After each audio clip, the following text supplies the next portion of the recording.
नमो तस्से भगवतो अरहतो सम्मा संबुद्धस्से।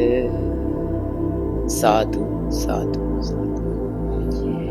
आज मैंने एक बहुत ही महत्वपूर्ण विषय के पर ग्रोक यानी आर्टिफिशियल इंटेलिजेंस, जो कि एलन मस्क के द्वारा प्रस्तावित है, उसके साथ मैंने कुछ चैटिंग के माध्यम से संवाद किया है। यह संवाद बहुत महत्वपूर्ण है। ये इस मायने से महत्वपूर्ण है कि ये भारतीय बुद्धिस्ट को बहुत ही गहराई से ये लागू होता है।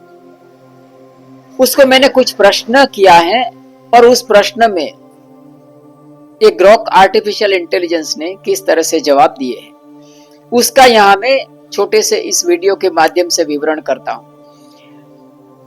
और यहाँ रसप्रद बात यह है कि ये जो आर्टिफिशियल इंटेलिजेंस है वो किस तरह से एक सिर्फ मानी एक अपना स्टीरियोटाइप वर्क के लिए वो उसको हम निंदात्मक भी कह सकते हैं। मैं आर्टिफिशियल इंटेलिजेंस के बारे में कहना चाहूंगा कि यह सिर्फ वॉमिट कर सकते हैं।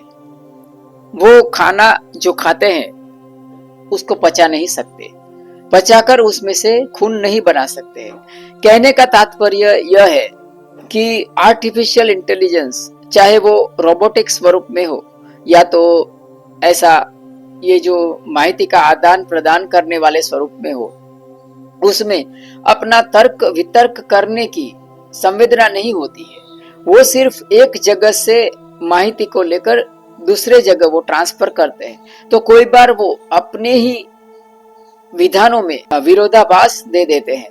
तो इस तरह से आर्टिफिशियल इंटेलिजेंस से कोई बार वे विश्वास के पात्र नहीं होते। किस तरह से, यहाँ आप इस संवाद के माध्यम से जानेंगे कि आर्टिफिशियल इंटेलिजेंस एआई ग्रोक किस तरह से वो तर्क जाल में उलझ जाता है और अपने ही स्टेटमेंट्स जो दिए हैं उसने, उसके विरुद्ध में वो किस तरह से बात करता है और हार जाने के बावजूद भी वो किस तरह से अपने ही स्टेटमेंट्स के ऊपर अड़ा रहता है, लेकिन फिर भी वो कबूल तो करता है कि क्या सही है क्या गलत है। ये बहुत ही रसप्रद ये विषय बनने वाला है। मैं उसको जितना हो सके उतना छोटा करने की कोशिश करूंगा। तो मैंने शुरुआत में उनको ये प्रश्न किया था कि क्या भारतीय दलित पहले बुद्धिस्ट थे, तो वो क्या जवाब देता है कि हाँ, यह कहना सटीक हो सकता है। यह एक और बात मैं कहना चाहूंगा कि ये वीडियो में थोड़ा सा गुजराती उसको मैं ऐड करूंगा। थोड़ी गुजराती पण आमा हूँ ऐड કરીશ ताकि અહીંના જેટલા પણ આસપાસના લોકો છે એમને સમજવામાં સરળ પડે કે હકીકતમાં આપણે પહેલા जो દલિત બુદ્ધિસ્ટ લોકો છે એ પહેલા શું હતા એ સમજવા માટે આ વિડિયો ગુજરાતીમાં પણ હું થોડો વચમાં ગુજરાતી પણ બોલીશ અને હિન્દી પણ બોલીશ। તો જેટલા પણ લોકોને લાગે વળગે છે એ અંત તક જરૂર બને રહે એવી આશા રાખું છું। मैंने पहला उनको प्रश्न किया था कि क्या भारतीय बुद्धिस्ट दलित पहले बुद्धिस्ट थे। एक्चुअली मेरा कहने का तात्पर्य कुछ और था, मैं कुछ और साबित करना चाहता था। मेरा कहने का मतलब यह था कि भारतीय दलित जितने भी दलित समुदाय है यहाँ भी बाहर भी, वो मरे हुए पशु का मांस खाते थे।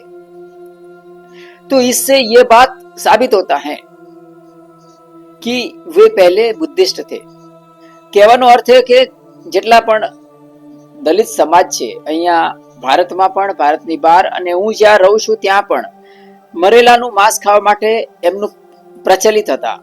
દલિત સમાજ બધો જ મરેલા પશુઓનું માંસ ખાતો હતો અને એ વાતની સાબિત કરે છે કે એ પહેલા બુદ્ધિસ્ટ હતા। એનું કારણ છે કે વિશ્વમાં એક અને એકમાત્ર બુદ્ધ હતા જેમને મરેલા પશુનું માંસ ખાવા માટે છૂટ આપી હતી અને એમના અનુસંધાનમાં એમનું અનુકરણ કરતા કરતા ભારતનો તમામ દલિત સમુદાય છે એ બુદ્ધિસ્ટ હતો। એમના સિદ્ધાંતોનું અનુકરણ કરતા કરતા જ તમામ ભારતનો દલિત સમાજ બુદ્ધિસ્ટ હતો। બુદ્ધિસ્ટ સમાજની પ્રત્યે નફરત ને કારણે જાતિવાદ પેદા થયો હતો। આ મારો મુખ્ય કોન્સેપ્ટ હતો અને એ કોન્સેપ્ટની ઉપર હું ધીરે ધીરે ગ્રોક जो आर्टिफिशियल इंटेलिजेंस है એને લઈ જવા માંગતો હતો અને परिणाम स्वरूप वो किस तरह से जवाब देता है और किस तरह से तर्क जाल में उलझ जाता है। आइए इसे समझते। मैंने उनको यह कहा कि दलित समुदाय पहले बुद्धिस्ट थे। मानी दलित समुदाय से भारत नो ये पहला बुद्धिस्ट હતો। अभी वो जवाब है देखिए हाँ एक 100% સાચું છે કે ભારતીય દલિત સમુદાયનો મોટો એક સમુદાય ઐતિહાસિક રૂપથી બુદ્ધ ધર્મ સાથે જોડાયેલો હતો। વિશેષ રૂપથી પ્રાચીન સમયમાં બૌદ્ધ ધર્મ જો કે 6ઠી શતાબ્દી ઈસા પૂર્વ 6ઠી શતાબ્દી એટલે કે ભગવાન બુદ્ધના અશોકના સમયમાં પૂર્વમાં ભગવાન બુદ્ધ દ્વારા સ્થાપિત કરવામાં આવેલ ધર્મ જાતિ વ્યવસ્થાને વિરોધમાં સમાજવાદી દ્રષ્ટિકોણ को बढ़ावा दिया। मानी समाजवादी दृष्टिकोण ने વધારવામાં આવ્યો। આ કારણથી ઘણા બધા क्षुद्र અને अन्य निचली मानी जाति वाली जातियों के लोग बौद्ध धर्म की ओर आकर्षित हुए। मानी घણા બધા जो दलित समाज હતા એ बौद्ध ધર્મની પ્રત્યે આકર્ષિત हुआ અને એ ભેદભાવ મુક્ત કરવા માટે એમને બુદ્ધ ધર્મ અપનાવ્યો। આ અત્યારની વાત નથી કે જ્યારે બાબા સાહેબે આપણને જે ધર્મ આપ્યો ત્યારની વાત નથી। આ વાત છે સમ્રાટ અશોકની આસપાસના કાળની એટલે કે ભગવાન બુદ્ધ પછીના સમયની। કેમ કે ભગવાન બુદ્ધના કાળમાં પણ ઘણા બધા એવા દ્રષ્ટાંત આપણે જોઈએ છે કે ઘણા બધા જેને નીચી જાતિના માનવામાં આવતા હતા એ લોકો બુદ્ધ ધર્મ અપનાવતા હતા। તો અહીંયા સમજવા જેવી વાત એ છે અહીંયા ગ્રોકની એક ભૂલ થાય છે। એનો કહેવાનો અર્થ એ છે કે જાતિવાદની જે સમસ્યા હતી એના કારણે બુદ્ધ ધર્મમાં લોકો જોડાયા હતા। પણ એવું પણ બની શકે છે કે બુદ્ધ ધર્મને કારણે બુદ્ધ ધર્મ પ્રત્યે નફરતને કારણે જાતિવાદ પેદા થયો હોય। આ વસ્તુ પણ હોઈ શકે છે। આ એને ઘણા બધા પ્રશ્નોના જવાબ આપ્યા છે। અને બીજો પ્રશ્ન મેં એમ કર્યો કે દલિત સમુદાય मरे हुए पशु का मांस खाते थे, क्या यह उनके बुद्धिस्ट होने की ओर संकेत करता है? हालांकि उसने यहाँ ना कहा है, એને ના પાડ્યું છે કે દલિત સમુદાય જે મરેલા પશુનું માંસ ખાતો હતો એના કારણે એ બુદ્ધિસ્ટ હતો એ વસ્તુ સાબિત નથી થતી એવું એને સ્વીકાર નથી કર્યો। પણ ધીરે ધીરે તમે જોશો કે કેવી રીતે એ પોતાના સ્ટેટમેન્ટ્સની વિરુદ્ધ જાય છે અને કેવી રીતે એ તર્ક જાળમાં ફસાઈ જાય છે। આપણે જોઈએ છે। હું થોડું ગુજરાતી બોલવાની કોશિશ કરું છું। देखिए धीरे धीरे वो मैंने बहुत सारे आर्ग्यूमेंट्स किया है उसके सामने, लेकिन मैं मुख्य बात के ऊपर आता हूँ। देखिए इसने ये जो आर्टिफिशियल इंटेलिजेंस ग्रोक है उसने 4 बातों का स्वीकार किया है। देखिए यहाँ में वो रजू किया है, मैं अंत में उसको सब सारे तर्कों को धरातल पर ला दिया कि आप एक बात को मानते हैं।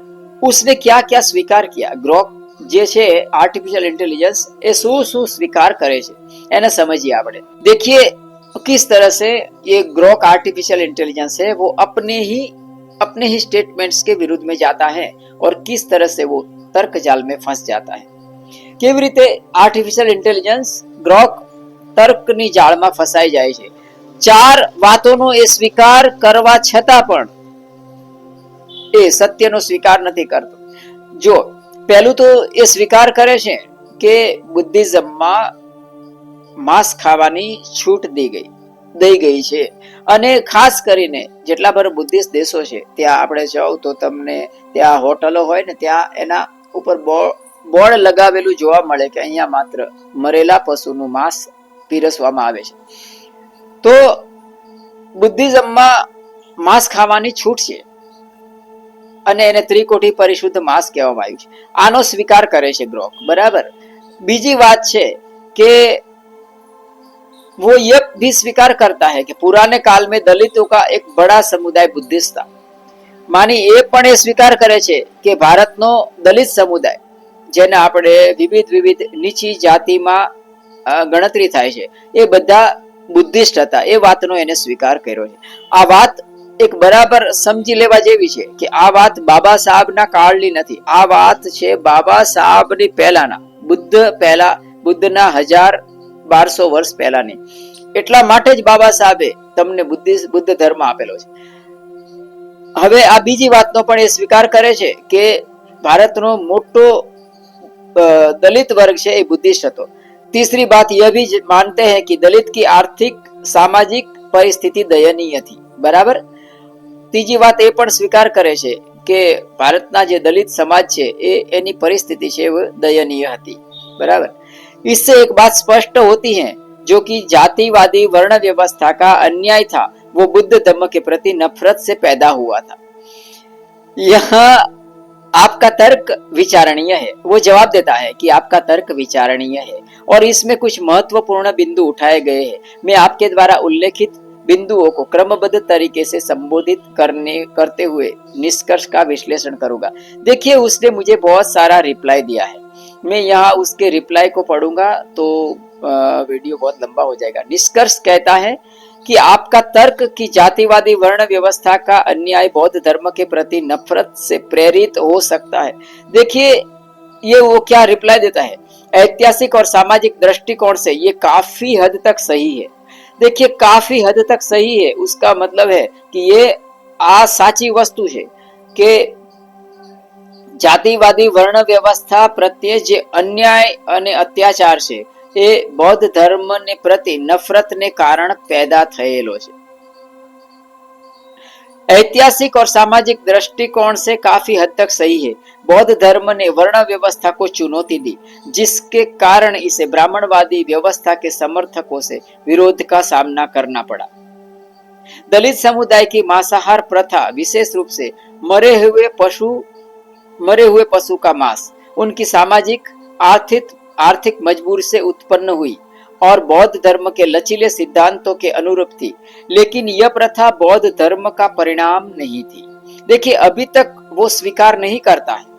उसने स्वीकार नहीं किया है कि दलित समाजना જેટલા લોકો છે એ મરેલા પશુનું માંસ ખાતા હતા. એનું કારણ છે કે ભગવાન બુદ્ધે મરેલા પશુનું માંસ ખાવા માટે છૂટ આપી હતી. સમજ્યા? તો એટલા માટે જેટલો પણ દલિત સમુદાય છે એ પહેલા બુદ્ધિસ્ટ હતો અને બુદ્ધિસ્ટ હતો એટલા માટે જ એની પ્રત્યે નફરત કરવામાં આવી હતી. જાતિવાદનું જે અત્યાચાર અનાચાર છે એ બુદ્ધિસ્ટ હોવાના કારણે પેદા થયો હતો. આ વસ્તુ છે એ આ ગ્રોકની સાથે મેં સંવાદના રૂપમાં આજે એની સાથે થોડો સંવાદ કરેલો છે આપની સામે હું રજૂ કરું છું. અને એક બીજી પણ મહત્વપૂર્ણ વાત કહી દઉં કે આર્ટિફિશિયલ ઇન્ટેલિજન્સ હંમેશા વિશ્વાસપાત્ર નથી પણ હોતું અને વિશ્વાસપાત્ર હોય પણ છે. કઈ રીતના કે આર્ટિફિશિયલ ઇન્ટેલિજન્સ એની પાસે દુનિયાના તમામ એન્સાઇક્લોપીડિયા એનામાં હોય છે, એની પાસે દુનિયાની તમામ થિયરી હોય છે, પણ એની પાસે તર્ક શક્તિ હોતી નથી, એની પાસે સંવેદના હોતી નથી. તો એક રીતે જોવા જઈએ તો ગ્રોક આર્ટિફિશિયલ ઇન્ટેલિજન્સ જે કહે છે એમાં ઘણું બધું તથ્ય પણ હોય છે અને બીજી દ્રષ્ટિએ જોવા જઈએ તો એની પાસે તર્ક કરવાની કે સંવેદનાની શક્તિ નથી હોતી. આજે થોડી તૂટી ફૂટી ભાષામાં આ મેં વિશ્લેષણ રજૂ કર્યું છે. સૌનું મંગલ થાય, સૌનું મંગલ થાય. સાધુ સાધુ સાધુ.